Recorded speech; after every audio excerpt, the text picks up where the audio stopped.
சோறு கண்ட இடம்லாம் சொர்க்கம்னு நினைக்கிறவங்க நாங்கள். நான் போன உடனே முதல்ல வயிறு நிறையணும், வயிறு நிறைஞ்சாதான் மனசு நிறையும்னு சொல்லி ஒரு கடையில் உட்காந்து தேவையானது எல்லாமே ஆர்டர் போட்டு முதல்ல சாப்பிட்டுட்டு அதுக்கப்புறமா தான் நாங்கள் உள்ளேயே என்ட்ரானோம்.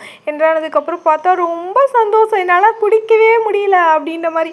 ஏன்னா அது ஃபுல் மூன் இருந்தது, அதோட ஷேடோ வந்து அந்த கடலில் படையில அவ்வளோ நல்லா இருந்தது. அது பார்க்கவே ரொம்ப சந்தோஷமாக இருந்துச்சு. ஆனால் நான் இதை பார்க்கையில் ஃபுல்லாகவே எனக்கு எங்கள் ஊர் சித்திரை திருவிழா தான் ஞாபகம் இருக்குது. ஏன்னா பரமக்குடிக்காரங்களுக்குலாம் வந்து ரொம்ப ரொம்ப முக்கியமான திருவிழானா அது சித்திரை திருவிழா தான். ஏன்னா அந்த டைமில் ஃபுல் மூன் வரும்ல, அதனால வந்து என்ன பண்ணுவாங்கன்னா சாப்பாடுலாம் செஞ்சு போய் அங்கே பெட்ஷீட்லாம் விரித்து உட்காந்து சாமி பார்த்துட்டு அழகர் இறங்குறதெல்லாம் பார்த்துட்டு ஒவ்வொரு நாளும் ஒவ்வொரு விதமான அலங்காரத்தில் வருவார். எல்லாத்தையுமே பார்த்துட்டு ரொம்ப சந்தோஷமாக இருக்கும்.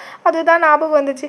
இவங்களை விட்டால் சிறகடிச்சு பழப்போம்னு சொல்லிட்டு மண்ணள்ளி வச்சு விளாண்டுக்கிட்டு இருந்தாங்க. இவங்களுக்கு தான் இப்போ பீச் டை. அப்போல்லாம் வந்து எப்படின்னா கொட்டாச்சியில் தண்ணியை கலந்து அதுலேருந்து ஷேப் வச்சுலாம் நான் விளாண்டுட்டு இருப்பேன். இப்போ நான் அவங்களை விட நான் தான் ஒரு பக்கம் தனியாக உட்காந்து விளாண்டுட்டு இருந்தேன். அதனால் அதில் வந்து நிறைய எலிமெண்ட்ஸ் எல்லாம் கொடுத்துருந்தாங்க. அது வச்சு அச்சு விளாண்டுட்டு இருந்தேன். அதுக்கப்புறம் இது பார்க்கலே எனக்கு சித்திரத்தில் தான் நான் வந்துச்சு. ஏன்னா நாங்கள் வந்து ராட்னம் செயின் இல்லை இருக்குல்ல, அது மாதிரிலாம் இருக்கும். அப்போ போயிட்டு வந்து கிருன்னு வந்துடும். ஒரு வாட்டி ஒருத்தங்க வாந்திலாம் எடுத்துருவாங்க. ஆனால் இவங்க ஜாலியாக என்ஜாய் பண்ணாங்க.